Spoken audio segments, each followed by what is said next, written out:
2 days after the July 1936 coup began, the man destined to lead the military uprising and become the dictator of Spain, General José Sanjurjo died in a plane crash. How different would Spain have been without Franco as the leader? How did the plane crash occur? Was Franco behind Sanjurjo's death?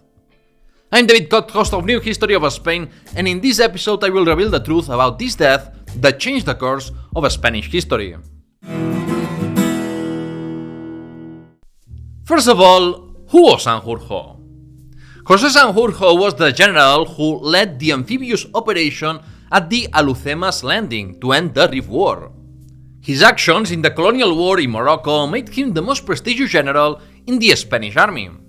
In the early months of the Second Spanish Republic, he served as the Director General of the Civil Guard, the Spanish Gendarmerie Force. However, Sanjurjo quickly became disillusioned with the Republican and Socialist government due to the violent incidents between police and citizens, the military reforms, and the process to define Catalonia's self-government. The Minister of War dismissed him in early 1932 and appointed him Inspector General of the Carabineros, the border guards. From that point on, Sanjurjo conspired against the left-wing government alongside right-wing politicians and other military officers unhappy with the Republic's policies. Sanjurjo and his allies prepared a coup d'etat to establish what they called a Republic of Order, meaning a right-wing government where Sanjurjo will be chief of staff of the army. Monarchists collaborated in Sanjurjo's first coup attempt because the Republic's agrarian reforms hurt big landowners' economic interests.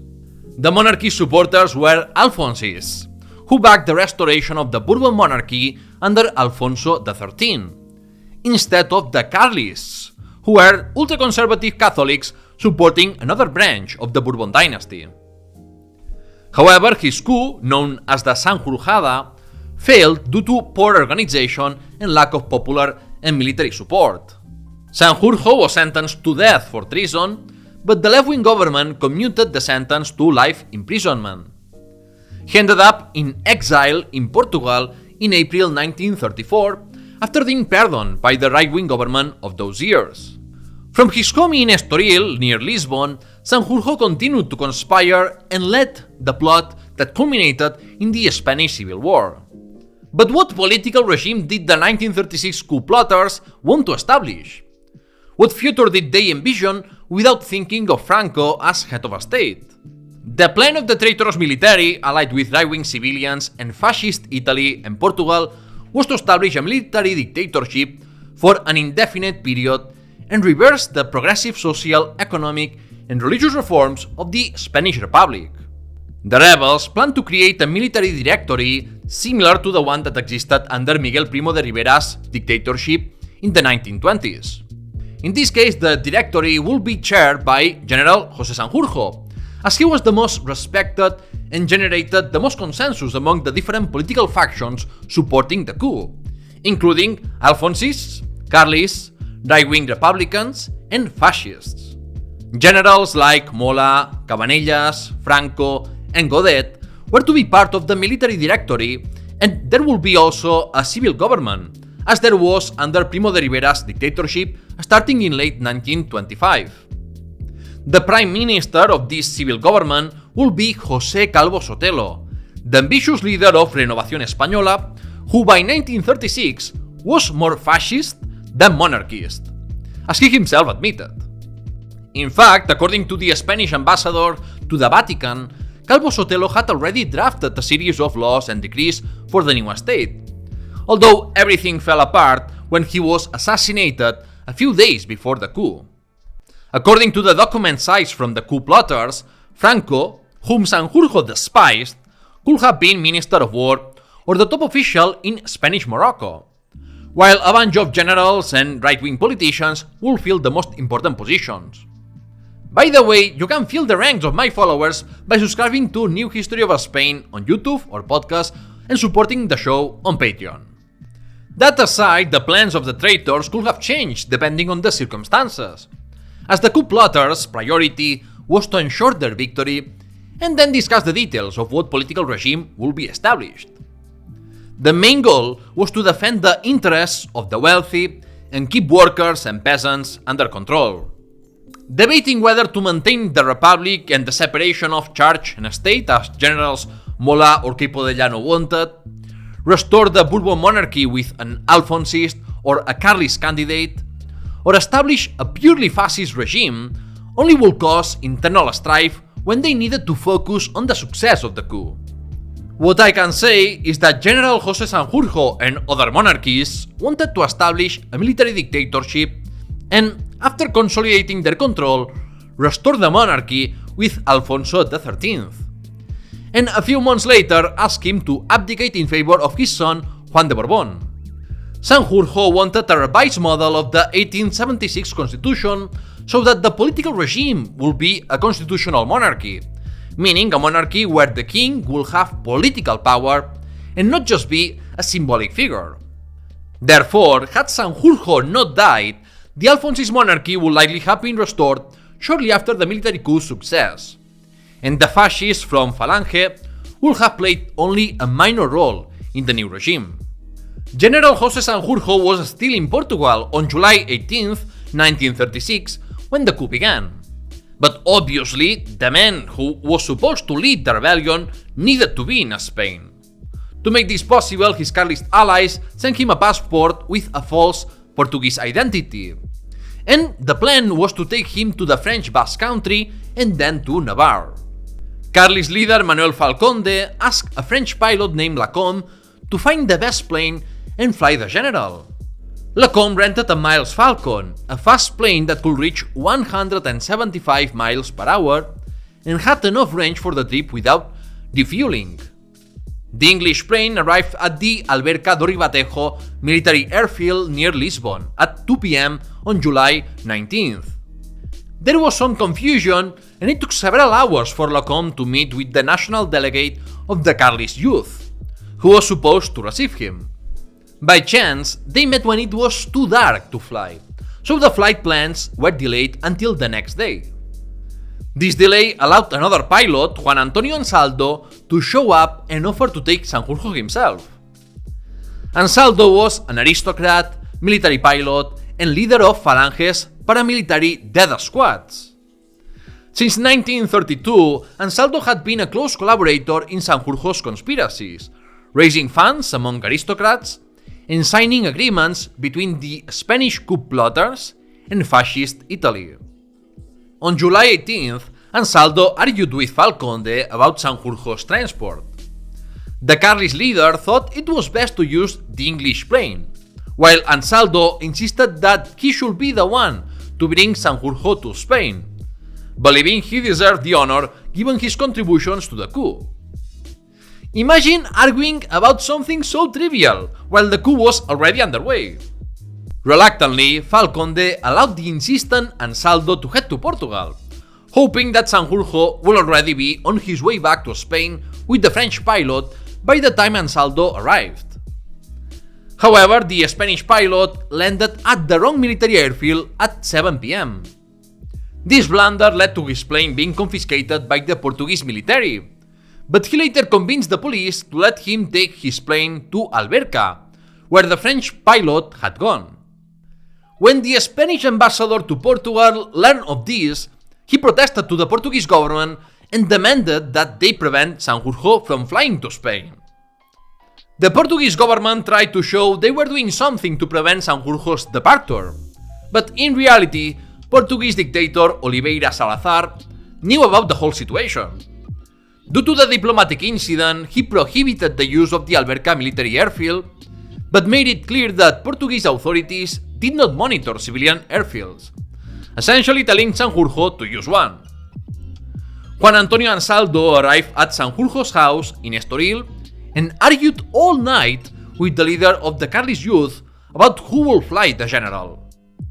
Ultimately, although Sanjurjo preferred Lacombe's plane because it was faster and better for long trips, he did not want to upset or offend Ansaldo and agreed to let him fly. This decision cost General Sanjurjo his life. The next morning, Ansaldo, Sanjurjo, and their entourage moved to the chosen takeoff site. They were accompanied by Oscar Carmona, the president of Portugal, which is one of the many indications of the close collaboration between the Portuguese dictatorship and the Spanish coup plotters. The so-called airfield was Marina, near Estoril.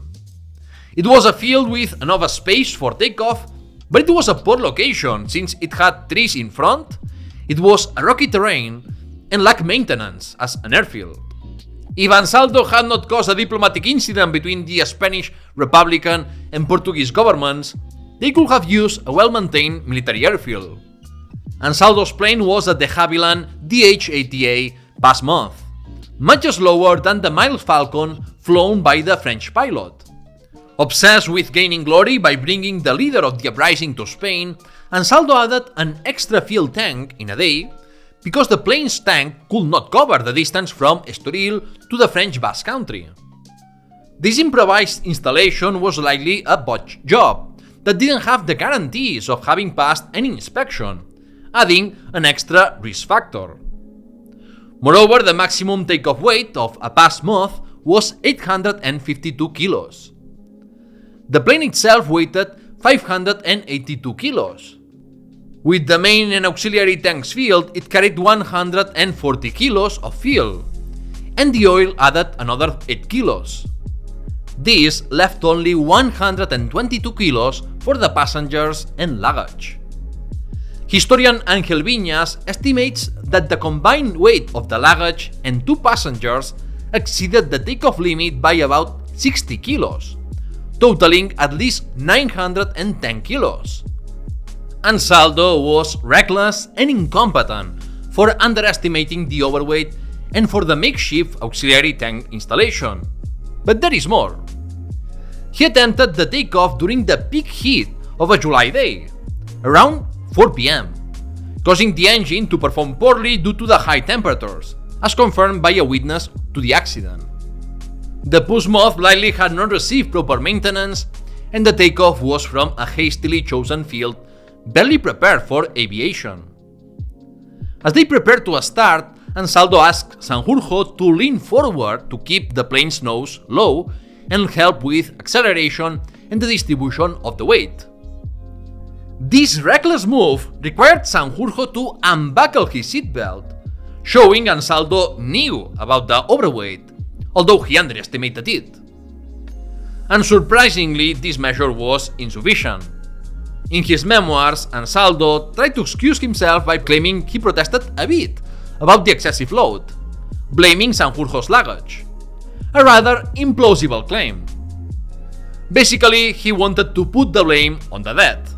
If Ansaldo had accurately calculated the overweight, he could have unloaded unnecessary fuel or refused to carry the suitcase if it was so heavy, because ultimately the pilot is always in charge of a flight.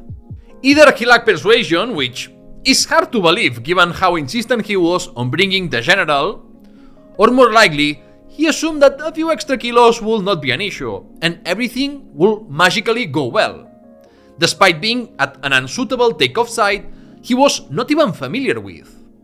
When the engine started, Juan Antonio Ansaldo tried to reach the proper speed as quickly as possible, but he overdid it, and lowered the plane's nose too much, causing the propeller to be too close to the ground. Ansaldo said he felt a strong impact that caused a severe shake in the plane shortly before takeoff, likely because the propeller broke after hitting a stone. This caused the engine to rapidly lose power, barely passing over the trees. There was an open field ahead, but there was also a small area with stones, and the plane crashed there. Since Sanjurjo was leaning forward without his seatbelt fastened as Ansaldo's request, he likely hit his head in the crash, dying or becoming unconscious from the impact. The plane then caught fire on impact. Ansaldo survived with minor injuries, but Sanjurjo burned to death. Neither Ansaldo nor a Portuguese shepherd who ran to help could rescue him before the flames made it impossible. If Sanjurjo had flown with the French pilot, Spain's history might have been very different.